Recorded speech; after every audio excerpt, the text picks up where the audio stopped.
Just so you know, Robert Scoble, who was scheduled to be on the panel, is obviously not here, which is kind of good because I didn't know how all our egos were going to fit in this room. And he would speak all the time. Yeah. So, and then he'd bring all his cameras and all that crap.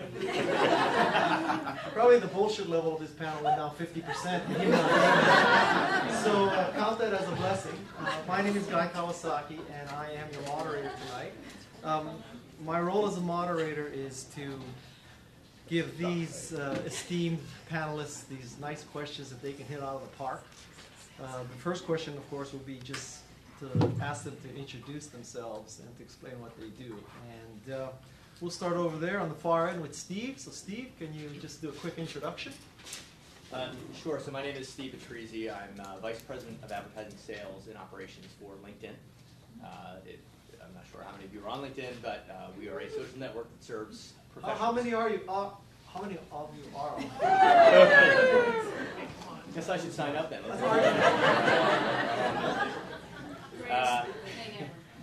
We seek to serve professionals. Our mission is to connect all the world's professionals and help them be successful. And we have a number of businesses, but the one I look after specifically helps marketers connect with the 46 million professionals that we have using LinkedIn today. And so, for the record, I do not believe that advertising sucks. And hopefully many of you will come to the same conclusion tonight after the panel. Okay. Renee?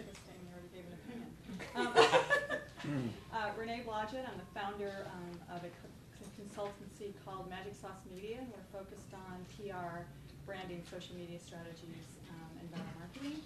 And last year I also launched a global blog network called We Blog the World. We now have over 45 contributors worldwide, and we're growing virally. We're actually even popular on Twitter. We're number 8 in travel on Twitter and number 1 for culture.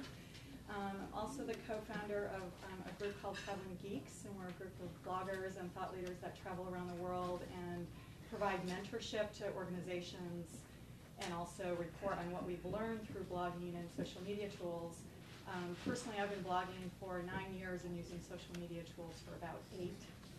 So my background is pretty mixed. And before all of that, I did a number of stints on the agency side at Saatchi & Saatchi in London, Porting the Valley, Cone, and Broder. So pretty mixed background. You probably think PR doesn't suck, huh? Yeah, well. We'll just go down the line. Okay, Louis. Hi, my name is Loïc Lemer, @Loïc on Twitter. And I do 2 things mainly. I host a large tech event in Europe called The Web, which covers 2,000 internet entrepreneurs and brands from 35 countries every year. It's the 6th year, which grew to those 2,000 people without any PR, marketing, or advertising.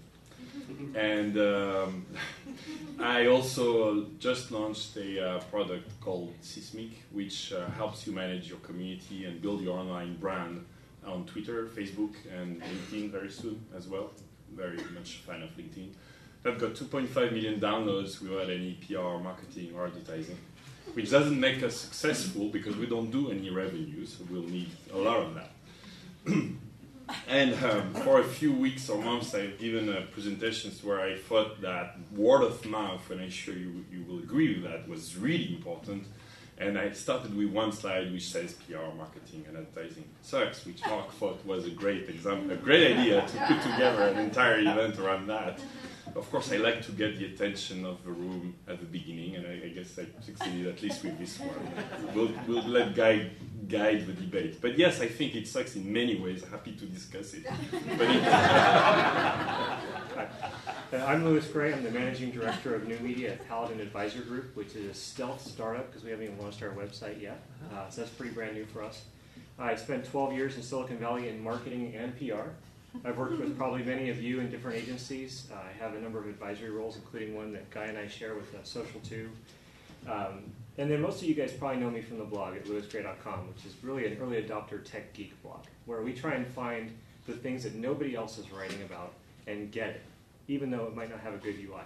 So I recognize that we're kind of split. I'm going to be wearing two hats tonight. I think there are elements of PR and marketing advertising that of course suck, and I think that obviously it's because it can get better and improve. And so I'm here to help do that. All right, thank you. I'll start with you, Louis. Let's suppose that you have a new product to introduce and you have $0 for marketing. Zero. Just zero. What would you do? Well, obviously you have to tap into your personal network if you've got $0. First thing you can do is be your own mouthpiece. And this really kind of goes into what kind of background do you have, what kind of pedestal do you have. We've talked a lot about social media here. I don't have as many followers as Loic. That's part of why Loic has been so successful in not using marketing and PR and advertising, is because he has a personal brand that's already been established. What you need to do is leverage those people who are willing to be your biggest fans without dollars. I think one thing I've seen as a blogger, if I put that hat on, is you see people go through a specific route to get their story. They have a set number of targets they want to reach, and if they don't hit those targets, they feel like it's a failure. But I've found that people at the second layer of blogging, the ones that don't have the brand names, they will be your biggest fans if you continue to have a relationship that is personal. And through that cultivation of that relationship for free, they will do the marketing for you. They just have a different name. How do you cultivate this relationship with a second-tier blogger when you go to most blog sites, there's not even a way to get in touch with the blogger? Then they failed, right? My cell phone number and my email are on the front page of my blog. Same thing with that Robert guy you mentioned earlier. If you can't be contacted, then you're not really part of that opportunity to either get your own name out or for people to reach you. Somebody who has a blog that doesn't have a way to contact them doesn't want your news story. Period.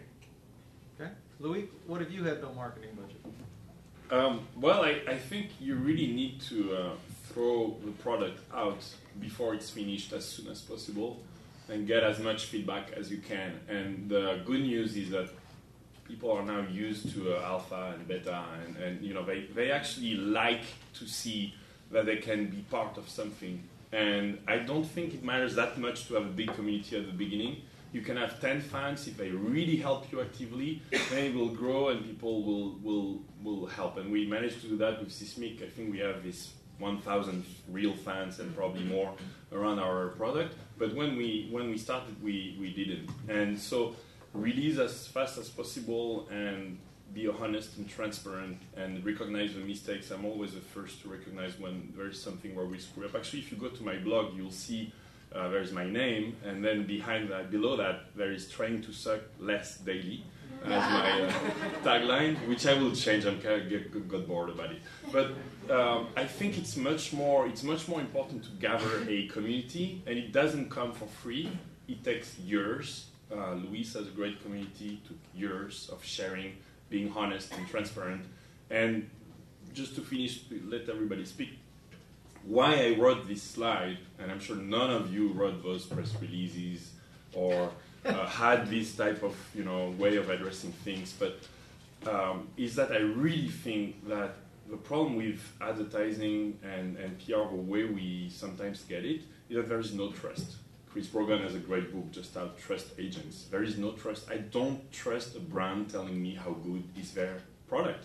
What I trust is my friends telling me what they think about it, and that's totally different. And the problem with advertising and PR is that they are all one side, just one way. It's the brand explaining how good they are, and I think this is something of the past, really, that is evolving into building a trust relationship with those communities, and that's great. And so it's all about listening and getting the criticism, but the screw-ups, like, this is really a shame. And there are great things made by professionals in PR, like Brian Stolly's, others, Renee, I'm sure. But